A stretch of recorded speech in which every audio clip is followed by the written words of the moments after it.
Spring break was supposed to be a week of partying, sun, and total freedom. We had been planning this trip to Myrtle Beach for months, renting a beach house right on the sand, away from the crowded hotels, away from parents, away from responsibility. Just me, my best friend Nick, our girlfriends Lisa and Emily, and our two other friends, Mark and Dylan. We were all sophomores in college, and this was going to be the best week of our lives. Or at least that's what we thought. The drive to South Carolina was long, but full of excitement. We blasted music, talked about all the wild things we wanted to do, and joked about how many drinks we'd be downing each night. None of us had ever been to Myrtle Beach before, but we had heard stories. Wild parties, crazy hookups, and miles of perfect sand. Our rental house was beautiful. A massive 3-story beach house with a wraparound porch, huge windows that overlooked the water, and even a private boardwalk leading straight to the shore. It was a little older than we expected, but it was cheap, and we figured that was just part of the charm. The first sign that something was off came as soon as we arrived. Lisa was the first to notice. "Why is the whole street empty?" She was right. For such a popular destination, our part of the beach felt abandoned. Other than a few boarded-up houses, there were no neighbors, no parked cars, not even any footprints in the sand. Mark shrugged. "Probably just off-season rentals. Who cares? We have the whole beach to ourselves." That night, we settled in, unpacked, and started drinking. The wind outside howled through the cracks in the house, making the old wooden boards creak. We brushed it off and turned the music up. By 1 a.m., we were hammered. I stumbled outside to take a piss in the sand when I saw something. A woman, standing at the edge of the boardwalk just before it met the beach. At first, I thought maybe she was a lost tourist, but something about the way she stood, completely still, her long black hair hanging over her face, sent a chill down my spine. "Hey," I called out. "You okay?" She didn't move. The longer I stared, the more I thought something was wrong. The air was colder near her. The sound of the waves seemed to disappear. Then, without a word, she turned and walked into the ocean. Not towards it, into it. The water swallowed her legs, her torso, and then her head, without so much as a ripple. I staggered back, heart hammering. I ran inside, breathless, and told everyone what I saw. Nick laughed. "Dude, you're wasted. Probably a shadow." Lisa smacked my arm playfully. "Or you just saw some random drunk girl swimming." But Dylan, who had been sitting quietly, suddenly spoke up. "That's not the first time someone's seen her." We all turned to look at him. "I read about this place before we came," he continued. "This house, people say it's haunted." Lisa rolled her eyes. "Oh, come on. I'm serious. There's this old legend about a woman in black. They say she drowned here decades ago, and now she lures people into the water." The room went silent. Then, as if on cue, the lights flickered. The mood instantly shifted. We laughed it off, but deep down I could tell we were all a little shaken. That night, I barely slept, and that I kept hearing things. Whispers just outside the window, soft footsteps on the porch. Around 3 a.m., a loud bang echoed through the house. I shot up in bed. It sounded like it came from the kitchen. I crept out of my room, trying not to wake anyone. The house was pitch dark, and the floorboards groaned under my weight. When I reached the kitchen, my blood went cold. The back door was wide open. The salty ocean breeze blew through, making the curtains flutter like ghostly hands. My stomach twisted. We had locked that door. I was sure of it. I stepped closer, peering out into the night. The beach was empty. And then I saw them. Footprints. Wet, bare footprints leading from the water, straight to our door. I slammed the door shut, locked it, and backed away. The next morning, I told everyone. No one laughed this time. Things only got worse. Lisa swore she saw someone standing at the top of the stairs in the middle of the night. Mark woke up with deep red scratches on his back that he couldn't explain. And then there were the dreams. We all had them. The same dream every night. Drowning.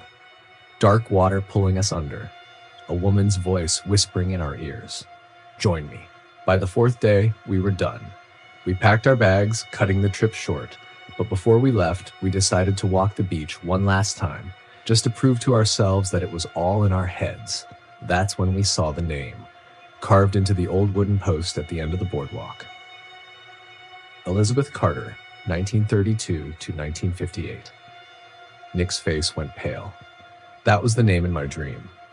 We ran to the car. We never spoke about it again. And to this day, I haven't been back to Myrtle Beach.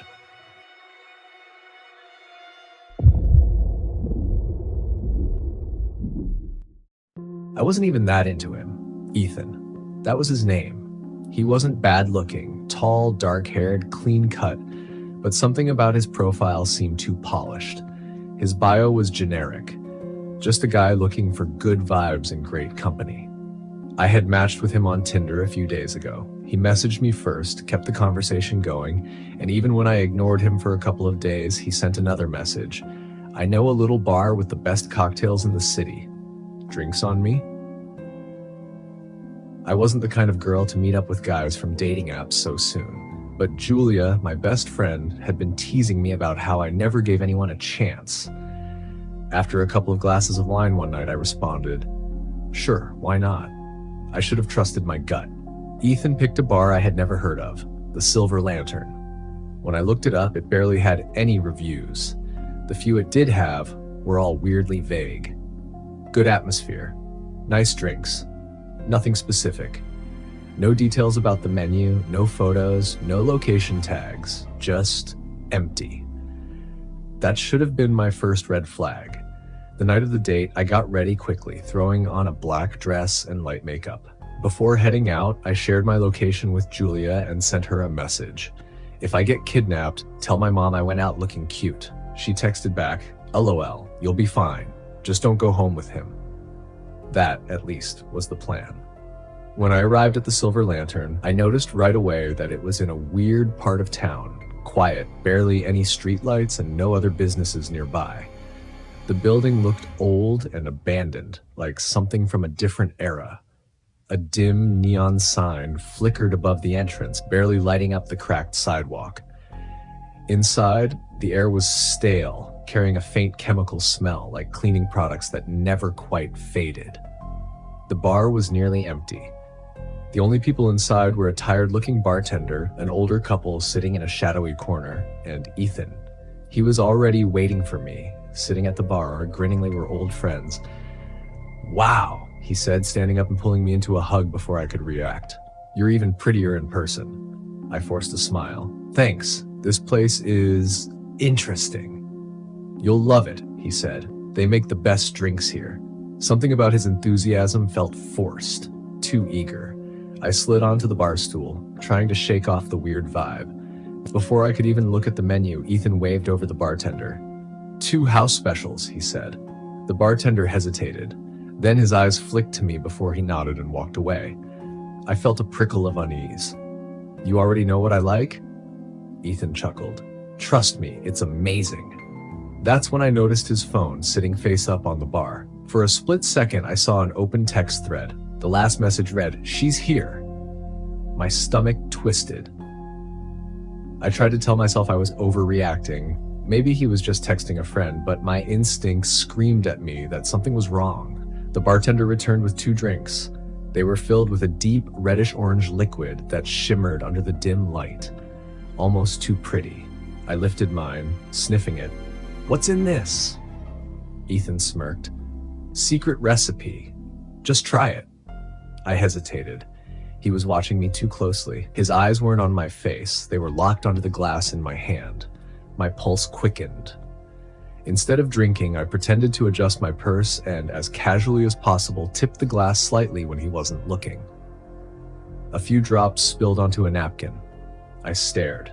The liquid reacted with the fabric, turning a faint, unnatural shade of blue. A drug test video I'd seen online flashed in my mind. Some drugs turn blue when they touch certain materials. My mouth went dry. I glanced up at Ethan. He hadn't noticed. I set the drink down and forced a smile. "Actually, I'm not feeling great. Maybe I should just stick to water." His expression flickered, just for a second. Then the smile was back. "Oh, come on, just 1 sip. I promise you'll love it."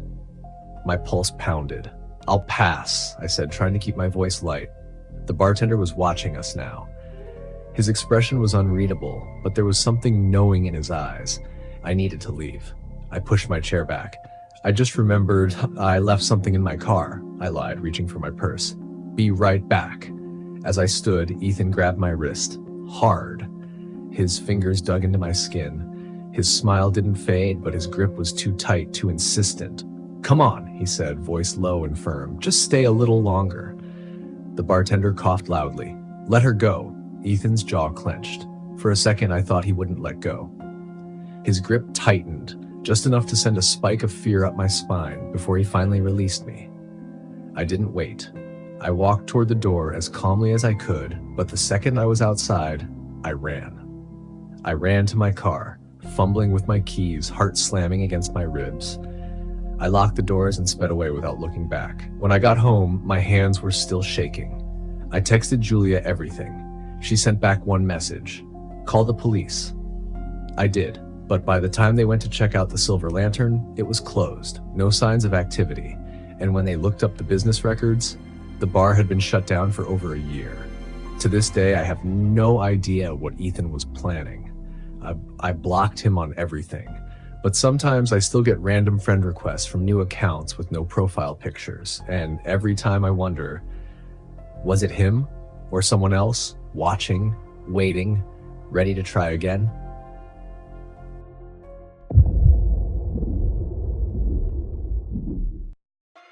We had been planning the trip for months. A spring break road trip from Texas to a secluded beach in Mexico.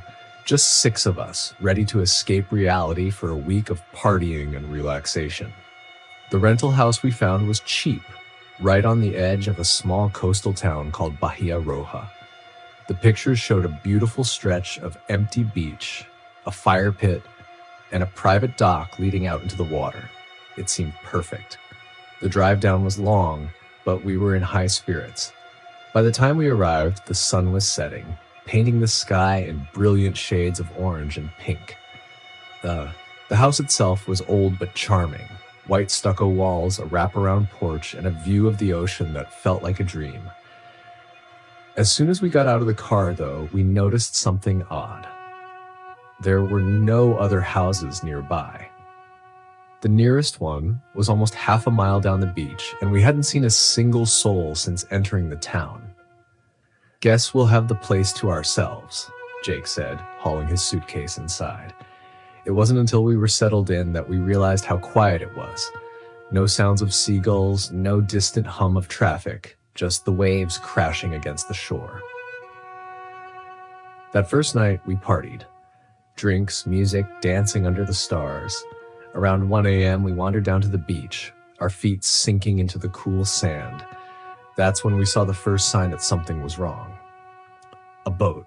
Not just any boat, an old, rotting fishing boat, half buried in the sand. It hadn't been there when we arrived. Was this always here? Laura asked, hugging her arms. We all exchanged uneasy glances. No one had seen it before, and the thing looked ancient, like it had been left to decay for decades. Probably just washed up, Danny said, dismissing it. But something about it felt off. There were deep scratches along the wooden frame, like something had clawed at it. We left it alone and went back to the house, locking up for the night. Sometime around 3 a.m., I woke up to a sound, a slow, deliberate knocking. I sat up, heart pounding, trying to figure out where it was coming from. It wasn't the front door. It was the window. My window. I swallowed hard and slowly turned my head. Through the sheer curtains, I could see a figure, standing completely still just outside. I couldn't make out any details, just the silhouette of a tall, thin person. I wanted to scream, but fear kept me frozen in place. Then, as if sensing my terror, the figure lifted a hand and dragged it slowly down the glass. A long, scraping sound filled the room. I bolted out of bed, running straight to Danny's room. He groggily sat up as I shook him. There's someone outside. That got his attention. He grabbed a bat from his bag, and together we woke the others. Jake, always the tough guy, was the first to storm outside with a flashlight. But when we stepped onto the porch, there was no one there. just the sound of the waves and the rustling of palm trees. "Are you sure you saw someone?" Laura asked. I was about to insist when I saw it. Footprints in the sand, leading from the ocean straight to my window, but no footprints leading away. A deep, unsettling silence fell over us. No one said it, but we were all thinking the same thing.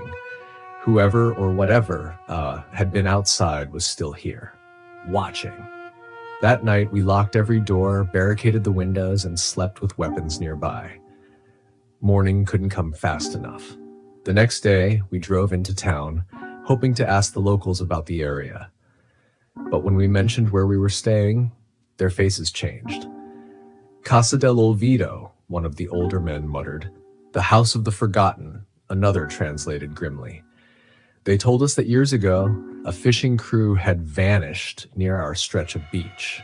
Their boat washed up weeks later, empty. No bodies were ever found. Some believed they had drowned. Others whispered that something had taken them. But the real curse, an old woman warned, is for those who stay there. We left that afternoon. As we packed up, Jake went to check the beach one last time. When he came back, he looked shaken. "The boat's gone," he said. We didn't ask questions. We just drove. As we crossed into Texas, we stopped at a gas station. The old cashier gave us a strange look and said, "Make sure nothing followed you back." I laughed it off, but on the road, I kept seeing shadows flicker in the rearview mirror. We drove the rest of the way without stopping. None of us spoke about it, but we all felt the same thing. Something had followed us home. It was supposed to be the best trip of our lives. A group of 6 of us, 3 guys, 3 girls, headed down to a secluded beach town in Florida for spring break. We had rented a cheap Airbnb, a rundown but spacious old house right on the edge of town. The pictures looked decent enough, and for the price, we couldn't complain. When we arrived, the place was off. It smelled damp like salt and mildew, and the floorboards creaked with every step. The owner, an old man named Joe, handed us the keys and muttered something as he left. "Don't go out to the dunes at night," he warned, "and if you hear whistling, lock the doors." We laughed it off, assuming he was just trying to scare the out-of-towners. That first night, we hit the bars, got wasted, and stumbled back to the house around 2 a.m. As we approached, we noticed something strange. The front door was wide open. "Did someone forget to lock it?" Jake asked. None of us had. We were sure of it. The house was silent inside, just the old furniture and dim lighting greeting us. But something felt wrong. The air was heavy, and it smelled like seawater, though we were a good half-mile from the ocean. Trying to shake the unease, we locked up, shrugged it off, and went to bed. Then, around 3:30 a.m., I woke up to a sound. A faint, distant whistling. It wasn't a tune, just a low, hollow whistle like wind squeezing through a crack in the wall. But there was no wind. The trees outside were still, the air humid and heavy. I sat up and nudged my friend Lily, who was sharing the room with me. "Do you hear that?" She groggily nodded. "Yeah, weird." Then we heard footsteps, slow, deliberate, just outside the house. I grabbed my phone, using the flashlight to peek through the curtains. Nothing, just the moonlit dunes stretching out behind the house. Then, as I turned off the light, something shifted. A figure, tall, thin, and hunched, was standing at the edge of the dunes. I couldn't see its face, but it was watching us. I could feel it. Lily must have seen it too, because she gasped and yanked the curtain shut. "What the hell was that?" "I don't know," I whispered. Then the whistling got louder. Panicked, we woke everyone up. The guys laughed at first, but when they heard it too, their faces changed. Jake, the skeptic, grabbed a bat from the corner of the room. "I'm checking it out." We all begged him not to, but he stepped onto the porch anyway, scanning the dunes with his flashlight. Then he screamed. We rushed to the door, but Jake was already sprinting back inside, slamming it shut and locking it. His face was pale, his hands shaking. "What did you see?" I asked. He struggled to find words. It was right in front of me. Its eyes, God, its eyes. The whistling had stopped. None of us slept. We stayed in the living room, lights on, listening for any sound. But there was only silence. By sunrise, whatever had been outside was gone. But the next morning, we found something that made our blood run cold. Footprints, leading from the dunes to our front door. But the strangest part? There were only footprints coming toward the house, none leading away. We left that afternoon, cutting our trip short. When we told the Airbnb owner what happened, he just sighed. "Told you not to go near the dunes at night." Then he shut the door.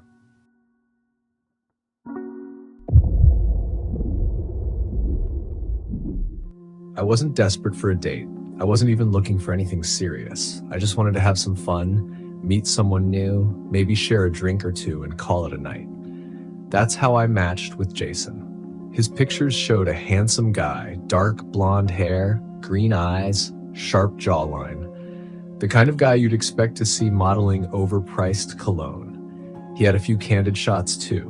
One of him at the beach, another holding a dog, a final one sitting in a cozy coffee shop with a book in his hands. He seemed normal. His messages were confident but not overbearing. He asked about my favorite books, movies, what kind of music I liked. He made jokes that actually made me laugh, not just the forced LOL I usually sent to be polite. We talked for 3 days before he asked to meet up. "I know a great little spot," he texted. "A quiet place where we can talk. You'll love it."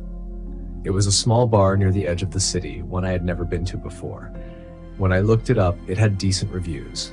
Nothing weird. Still, something felt off. I had this tiny voice in the back of my head telling me to be careful. But I ignored it. He was just a guy. A good-looking one at that. So I agreed. I should have listened to my gut. The night of the date, I got ready, put on my usual light makeup, and threw on a dress that wasn't too fancy but still made me feel confident. As a safety precaution, I shared my location with my friend Ashley and texted her, "Meeting my Tinder date at the Hollow Bar. If I disappear, avenge me." She replied with a laughing emoji and, "Text me when you get home, dummy." I promised I would. The Hollow Bar was dimly lit with warm amber lights casting soft glows over the booths. It wasn't crowded, but there were enough people inside that I felt safe. I scanned the room for Jason, and then I saw him. Or at least, I saw someone who was supposed to be him. My stomach dropped. The man sitting at the bar looked nothing like his pictures. Oh, he had the same general features, light hair, greenish eyes, but he was off. His hair was thinning, his face had deep-set wrinkles that the pictures never showed, and he was at least 10 years older than he claimed to be. I froze. A chill ran down my spine. He spotted me, grinned, and waved me over. I should have left. I should have turned around and walked right out that door. But my brain went into autopilot. I didn't want to seem rude. So I walked over. "Emma," he said. His voice was smooth, confident, too rehearsed. Even prettier in person. My skin crawled. I forced a smile. "Are you Jason?" "That's me." I slid onto the stool next to him. My mind was racing. He wasn't who he said he was. That much was obvious. But the bigger question was, why did he lie? I needed an exit plan. Before I could say anything, he waved the bartender over and ordered 2 drinks. I tried to place an order, but he cut me off. "I already got you something special." He smirked. "Trust me, you'll love it." My pulse quickened. I had no intention of drinking anything he gave me. The bartender placed the drinks in front of us. Jason lifted his glass, clinking it against mine. "Cheers," he said. I forced another fake smile, but didn't drink. I needed to think. I needed an excuse to leave. "You don't talk much, do you?" Jason chuckled, swirling his drink. "You were a lot chattier over text." "Yeah," I said, trying to keep my voice even. "It's just I wasn't expecting you to look so different." For the first time, his expression flickered. "Oh," he said. Then he laughed. I get it, my pictures are a little outdated, but hey, I still clean up nice, right? I gave him a tight-lipped smile. My heart was pounding. I reached for my phone under the table, texting Ashley as quickly as I could. He's not who he said he was. Something's off. Can you call me? Jason suddenly leaned forward, eyes sharp. No phones, he said, grabbing my wrist before I could pull away. A sick feeling churned in my gut. I told him I just need to check on my friend. He squeezed. Not hard enough to hurt, but enough to send a very clear message. I said no phones, that he repeated. I yanked my arm back. A slow smile crept onto his face, but his eyes were cold. Relax, he said.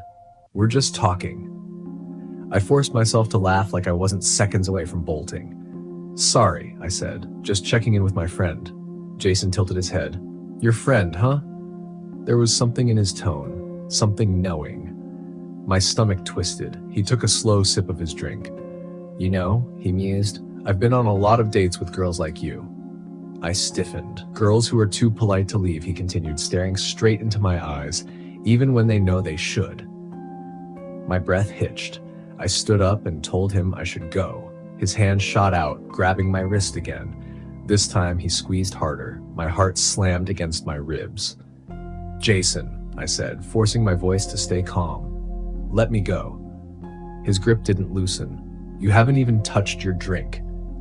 Every instinct screamed at me to run. The bartender glanced over, watching us. I met his eyes, silently pleading for help. Jason noticed. His grip tightened once more before. Finally, he let go. Go on then, he said, smirking. Run along. I grabbed my purse and walked out as quickly as I could without looking like I was fleeing. The moment I stepped outside, I sprinted to my car. My hands were shaking as I fumbled with the keys.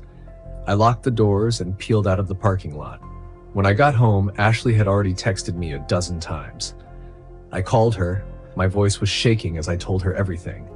She was silent for a moment.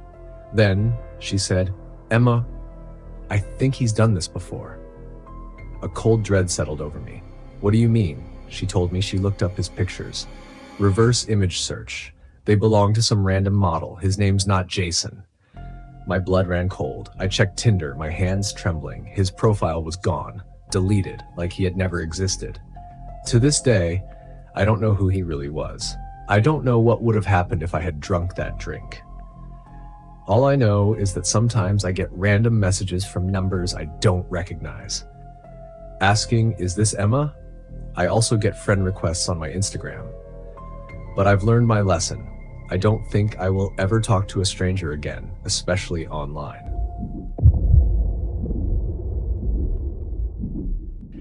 I wasn't the type to invite guys over on the first date, but with Caleb, I made an exception. He had the kind of smile that made you feel safe, like you'd known him forever. His Tinder profile was simple, just a few pictures of him hiking, hanging out with friends, and one of him holding a golden retriever. A guy with a dog? That had to mean he was normal, right? We'd been talking for about 2 weeks, and he never pressured me into anything. He seemed patient, sweet, and genuinely interested in me.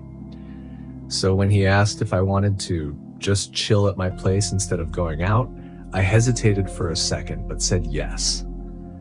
I lived alone in a small apartment just outside of town. I had a security system.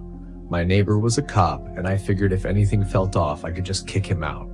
Caleb arrived around 9 p.m. He was even better looking in person. Tall, fit, dark hair, clean cut.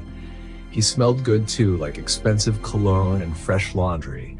The night started off fine. We ordered takeout, had some wine, and put on a random movie in the background. He was charming, making me laugh, but something about him was off. It was little things at first. When I mentioned my sister, he said, "Oh yeah, I know." I blinked. You know? He quickly covered. I mean, I remember you mentioning her in our texts. But I hadn't. I shook it off. Maybe I had and just forgot. Then, when I excused myself to grab my phone from my bedroom, I came back to find him standing in my kitchen, staring at my fridge. The door was slightly open. I frowned. You looking for something? He turned too quickly and smiled. Just curious what you had in there. It was weird, but not alarming. But as the night went on, the weirdness piled up. He never took out his phone. Not once. Most people check their phone at least a few times, even on a date, but his stayed in his pocket the whole time. Then, at one point, he got up to use the bathroom. A few minutes later, I heard my bedroom door creak open. My stomach tightened. I quietly got up and peeked down the hall. Caleb was in my room. I watched as he turned his head, looking around, his hands behind his back like he was being careful not to touch anything. I stepped into view. What are you doing? He didn't flinch, just smiled. I was looking for the bathroom. I pointed at the door, right next to him. It's literally right there. He chuckled like it was funny. My bad. That was it. I decided I wanted him to leave, but I didn't want to make it obvious that I was creeped out. I grabbed my phone and sent a quick text to my neighbor, Officer Daniels. Can you come over? My date is acting weird.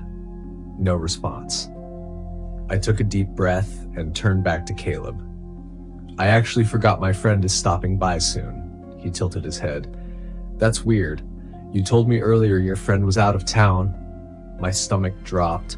I had mentioned that in passing during our texts, but I didn't expect him to remember, or to bring it up like that. I forced a laugh. Yeah, but she decided to come back early. Caleb just stared at me. The silence stretched too long. Then he smiled. No worries. I should probably get going anyway. Relief washed over me. Yeah, it's getting late. I walked him to the door, trying to stay casual. He stepped outside, turned to face me and said, "Tonight was fun." I nodded. Yeah. Then as he walked away, he said one last thing. You live alone, right? The words sent a chill through my entire body. I forced a smile and shut the door quickly, locking it. I stood there for a moment, my heart pounding. Maybe I was just being paranoid. Maybe I was reading into things too much. Then my phone buzzed. It was Officer Daniels. I just got your text. Everything okay? I let out a breath about to reply, and then my security system beeped. A door had just been opened. I froze. I had locked the door. Caleb had left. The only other door was the one leading to my balcony. I turned around slowly and my stomach dropped. My balcony door was slightly open, and my bedroom light was on. I knew for a fact I had turned it off. I backed away, my breath coming out in short gasps. Then, my closet door creaked open. I bolted. I ran straight out of my apartment, down the hall, and banged on Officer Daniels' door. He answered immediately, gun in hand. By the time he got to my apartment, Caleb was gone, but he hadn't left through the front door. They found my phone on my nightstand, unlocked. He had gone through my messages, my photos, everything. And on my pillow was a note. I'll see you soon. I moved out a week later, but every now and then I still check my balcony door, because deep down, I know the truth. He hadn't just found me on Tinder. He had already been watching me.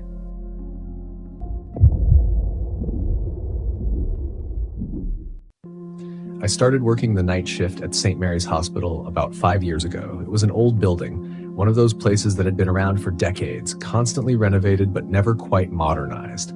There were wings that had been shut down, hallways that led to nowhere, and rooms with peeling wallpaper that reeked of mildew and something else, something metallic. The stories about the hospital started the moment I was hired.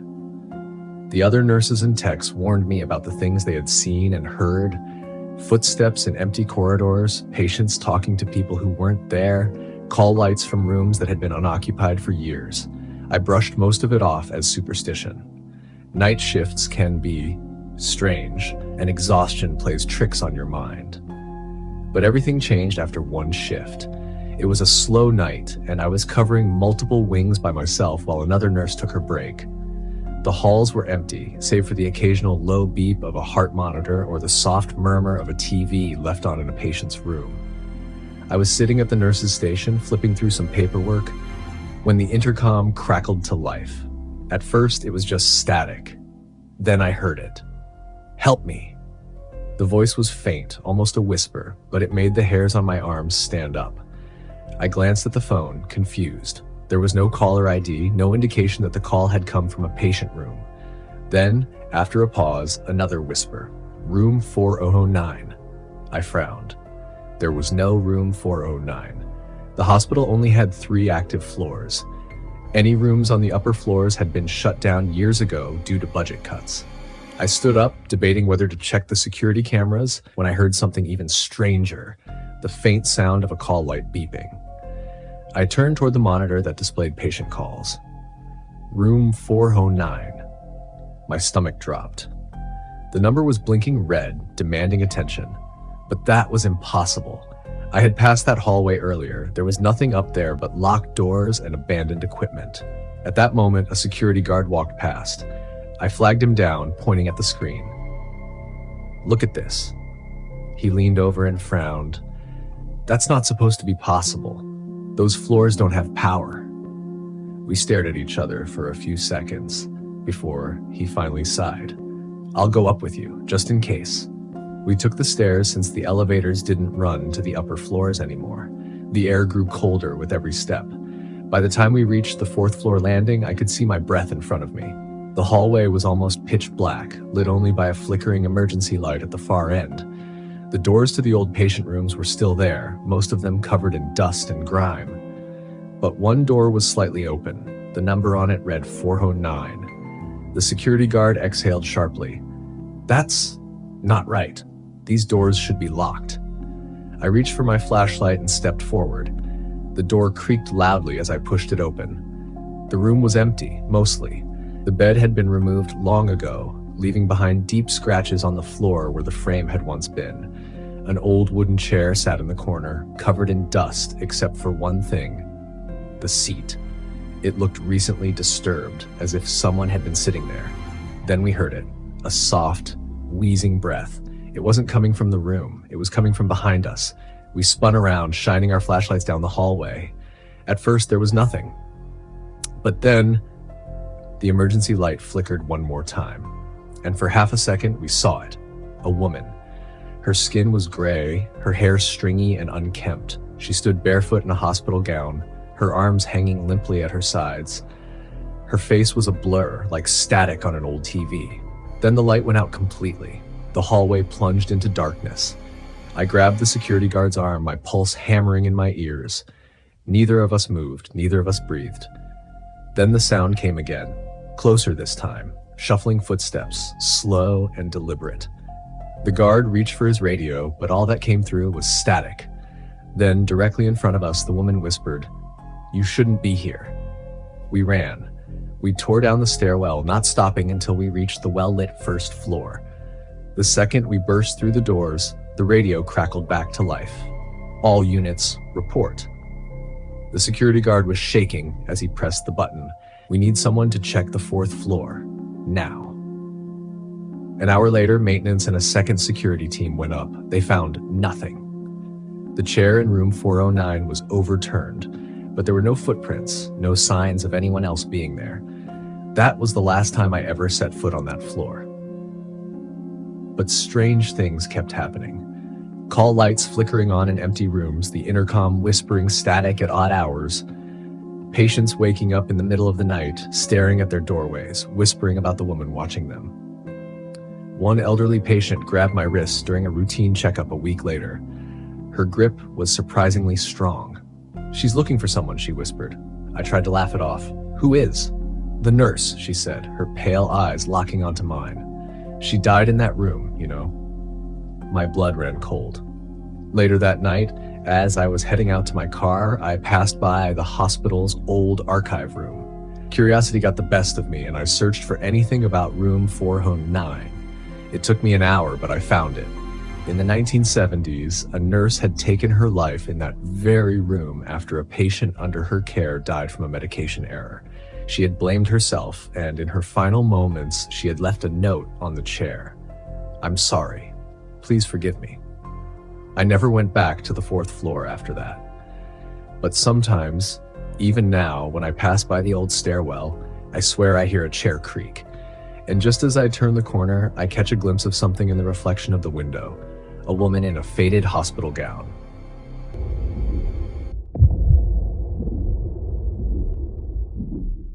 I wasn't the type to invite guys over on the first date, but Alex seemed different. He had this easygoing charm, a relaxed way of talking that made me feel comfortable. We had been texting for a week, and he hadn't once made me feel weird or pressured. He was cute too. Tall, dark curly hair, a sharp jawline. His pictures were mostly candid, goofy ones, some with his dog, others at the beach or hiking. "You're seriously cool as hell," he had texted me the night before. "We should hang out soon." I hesitated. He lived about 40 minutes away and I didn't really feel like going out. But when I mentioned that, he offered to come to me. "No pressure," he said. "I can just stop by for a bit, chill, watch a movie or something." It sounded innocent enough. I figured we'd just talk, maybe drink a little. I wasn't expecting anything more than that. So I said yes. I should have said no. The night he came over, I had an uneasy feeling in my stomach. Something felt off, but I couldn't put my finger on it. I brushed it off as first date nerves. When he texted me that he was outside, I took a deep breath and opened the door. The moment I saw him, my stomach twisted. He looked different. His eyes were glazed over, red-rimmed and unfocused. His posture was slouched, and he had this lazy, almost predatory smirk on his face. "Hey," he drawled, stepping inside without waiting for an invitation. A strong smell clung to him. Weed, alcohol, something else I couldn't quite place. I hesitated before closing the door. "Are you okay?" He laughed, running a hand through his messy curls. Yeah. Just had a little pre-game, you know?" I didn't know, and I suddenly wished I had never let him in.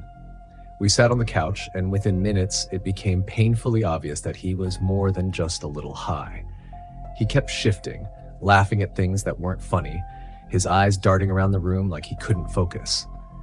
"You're so pretty," he slurred, reaching out to touch my leg. I scooted away. "Thanks." He moved closer. "Like, seriously, damn, you smell good." He leaned in, inhaling deeply near my neck. I jerked back. "Okay, chill," he grinned. "What? Am I moving too fast?" I forced a laugh. "A little." He sighed dramatically, flopping back onto the couch. "You're one of those good girls, huh?" Something in his tone made my skin crawl. I tried to steer the conversation back to something normal, but he wasn't interested. "Look," he said after a few minutes, his voice lower. "I didn't drive all the way here just to sit and talk." My stomach clenched.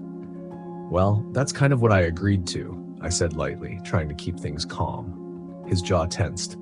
"Come on, we're both adults. You're really gonna act like you don't want to have a little fun?" I forced another laugh. "Alex, I don't even know you like that." His smile faded. For the first time since he arrived, I saw something in his eyes that made my blood turn cold. Annoyance, frustration.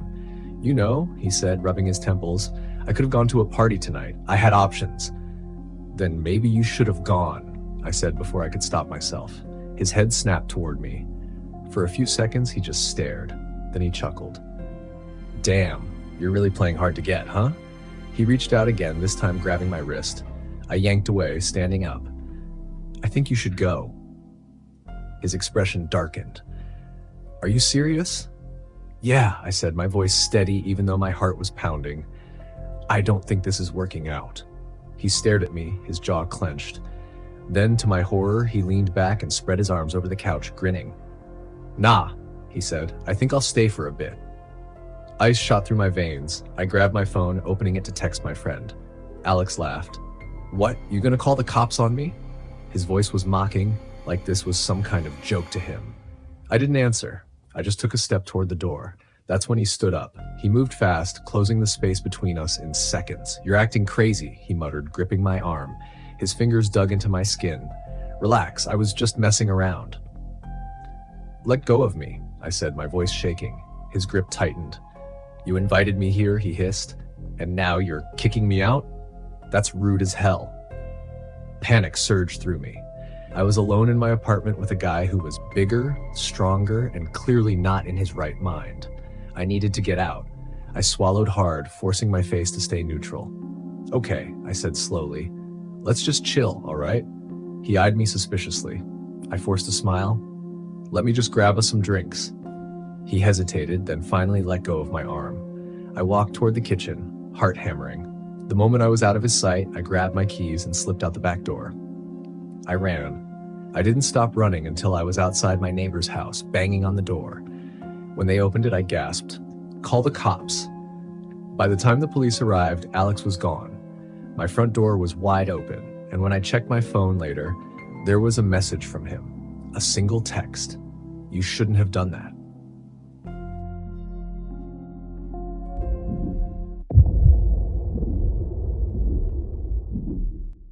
I've been a night shift nurse for almost 10 years. I've seen it all. Patients swearing they've seen ghosts, sudden deaths in rooms where no one was supposed to die, and things caught on security cameras that no one could explain. But there's one night I'll never forget. It happened at Rosewood Memorial, a hospital built in the 1950s. Over the years, it had been expanded, but certain parts of the building remained untouched. The old psychiatric wing, the original ER, and the abandoned basement level, which had been sealed off decades ago. No one went down there anymore. It was supposed to be empty.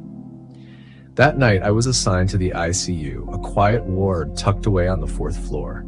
Most of our patients were critical, hooked up to machines that beeped softly in the background. The fluorescent lights buzzed overhead, and the scent of antiseptic filled the air. Around 2:30 a.m., things started getting weird. I was finishing up a chart when I heard the first noise, a soft, distant sound, almost like footsteps. I glanced down the hall, expecting to see a doctor or another nurse making their rounds, but there was no one. I went back to my paperwork, but a few minutes later, I heard it again. This time, it was louder. Not just footsteps, a dragging sound, like something heavy being pulled along the floor. I stood up, my heart pounding slightly. The ICU was secure. No patients could leave their rooms on their own, and visitors weren't allowed past 10 p.m. I checked the security feed from the nurses' station. The cameras showed the hallway empty. Then, just as I was about to look away, I saw it. A shadow. It moved across the floor near room 417, stretching unnaturally long under the flickering fluorescent light. I blinked. The shadow was gone. I told myself I was just tired, that the screens had glitched. But as I was about to sit down, one of the patient call lights flickered on. Room 417. My stomach tightened. The patient in 417 was a comatose elderly man. He had been unresponsive for weeks. There was no way he had pressed the call button. Still, I grabbed my chart and walked down the hall, my footsteps echoing in the silence. The door to room 417 was slightly ajar. I knocked lightly before pushing it open. The old man lay in his bed, still as ever, the machines around him beeping steadily. Nothing seemed out of place until I looked at the window. There were streaks on the glass, smudges, like someone had been pressing their hands against it. I shivered. The ICU was on the 4th floor. There was no way anyone could have touched that window from the outside. I walked closer, my breath fogging the glass slightly. The smudges looked almost like handprints. Suddenly, the monitor beside the bed beeped erratically. The old man's heart rate was spiking. His fingers twitched and his eyelids fluttered. Then with a sudden gasping breath, he sat up. I jumped back, nearly dropping my chart. His eyes, pale and unfocused, stared past me, his mouth moving soundlessly. Then, in a voice that wasn't his, he whispered, "He's coming." The monitor flatlined. I scrambled to call for a code blue, but deep down I knew it was pointless. The man was gone. The doctors rushed in, trying to resuscitate him, but I couldn't move. Because just before the doctors arrived, I had seen something in the reflection of the window. A figure. Tall, thin, standing in the corner of the room, watching. By the time I dared to look back, the figure was gone. The death was ruled natural. No one questioned it. But I couldn't shake the feeling that something had been in that room with me. The next night, I checked the security footage again. At exactly 2:32 a.m., the camera outside room 417 glitched for 6 seconds, and when it came back, the call light was on. But there was something else. For just a fraction of a second before the static cleared, I saw a face. Not the old man's. Something else. Something grinning. And then the screen went black. After that night, things at the hospital didn't return to normal. Strange occurrences became a regular part of the night shift. Equipment would malfunction in room 417 for no reason. Nurses would hear whispering when no one was there. Patients in nearby rooms would complain about cold spots, saying they felt like someone was watching them. For weeks after his death, staff reported seeing a shadowy figure at the end of the hall, just standing there. Security cameras would pick up movement in the empty room, but whenever someone went to check, it was empty. The most disturbing part? The handprints on the window kept appearing, no matter how many times they were wiped away. Eventually, the hospital sealed off room 417, claiming they needed it for storage. But those of us who worked there knew the truth. Something had been disturbed that night, and even after his death, Daniel Whitaker wasn't done with the hospital.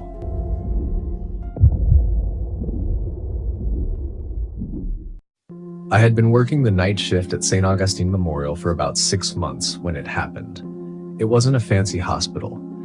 It was old, and no amount of repainting could hide the decades of wear on its walls. The fluorescent lights in the hallways always flickered, and there was a constant hum in the background from the ventilation system that never quite worked right. Most of the night shift nurses joked about how the place was haunted, but I never paid much attention. I had heard the usual rumors, strange figures appearing in the halls, the sound of whispers in empty rooms, and a patient in room 309 who supposedly saw something the night before he died. But I had never experienced anything myself. Until that night. It started with something small. I was doing my rounds, walking past the dimly lit rooms, checking in on patients. Most of them were asleep, save for the occasional restless moan or the soft beep of a heart monitor. Then at the very end of the hall, I saw something that made me pause. An elderly woman stood by the window of room 316. Her hospital gown was faded, her white hair long and stringy, and her back was slightly hunched. At first, I thought she was just another patient who had wandered out of bed, which wasn't uncommon in the geriatric wing. I took a step closer. "Ma'am, do you need help?" She didn't move. I stepped into the room, but the second I reached the doorway, I realized something was off. The bed in room 316 was empty. No patient had been assigned to this room. I turned back to the window. She was gone. The air felt heavy, pressing against my chest. I walked over to where she had been standing and looked outside, expecting to see a nurse wheeling her away. The parking lot was empty. I stood there for a long time, trying to rationalize what I had just seen. Maybe I was overworked. Maybe it had just been a trick of the dim lighting. Then, out of the silence, I heard a sound that made my blood run cold. A whisper. I spun around, scanning the room. There was no one there. The whispering grew louder, like a raspy voice struggling to speak. It was coming from behind me, from the window. I turned back. There, reflected in the glass, was the woman. But she wasn't standing by the window anymore. She was right behind me. Her mouth moved, whispering words I couldn't understand. Her sunken eyes locked onto mine. I felt frozen in place, my breath caught in my throat. Then, in the blink of an eye, she was gone. I stumbled out of the room, my heart pounding. My hands were shaking as I returned to the nurse's station. I didn't tell anyone what I had seen. I didn't want to sound crazy. An hour passed. Then the monitors started beeping. Room 314, a patient named Mr. Ellis. His heart rate had suddenly spiked. I rushed inside, expecting to find him in distress, but instead he was sitting up in bed, pale as a ghost. "She was here," he said, his voice barely above a whisper. I felt a chill crawl up my spine. "Who?" "The old woman." "Who?" he said. "She was standing right by my bed, watching me." I swallowed hard. "What did she say?" His lips trembled. I couldn't understand it. She just kept whispering. He grabbed my wrist, his grip surprisingly strong. She touched my hand. It was so cold. I tried to reassure him, but the truth was I was just as shaken as he was. I checked his vitals. Everything looked stable, but he wouldn't stop shaking. I stayed with him for a while until he calmed down. But as I turned to leave, he grabbed my wrist again. "She's still here," he whispered. I didn't look back. I didn't want to. The rest of my shift passed in an eerie silence. The next morning, I finally worked up the courage to ask one of the older nurses if she had ever heard of a patient matching the description of the woman I had seen. Her face went pale. "You saw her?" she asked. I nodded. She exhaled slowly and looked around before speaking. "There was an old woman who died here years ago. She was a long-term patient, completely alone. No family, no visitors. She used to wander the halls at night looking for someone to talk to. One night she passed away in her sleep. Since then, people have seen her." A lump formed in my throat, and every patient who sees her. The nurse hesitated. "What?" I pressed. "They don't last long." My stomach twisted.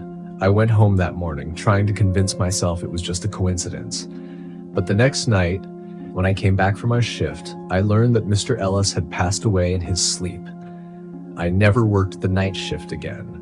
And sometimes even now, when I pass that dark hallway, I swear I feel a pair of cold, sunken eyes watching me.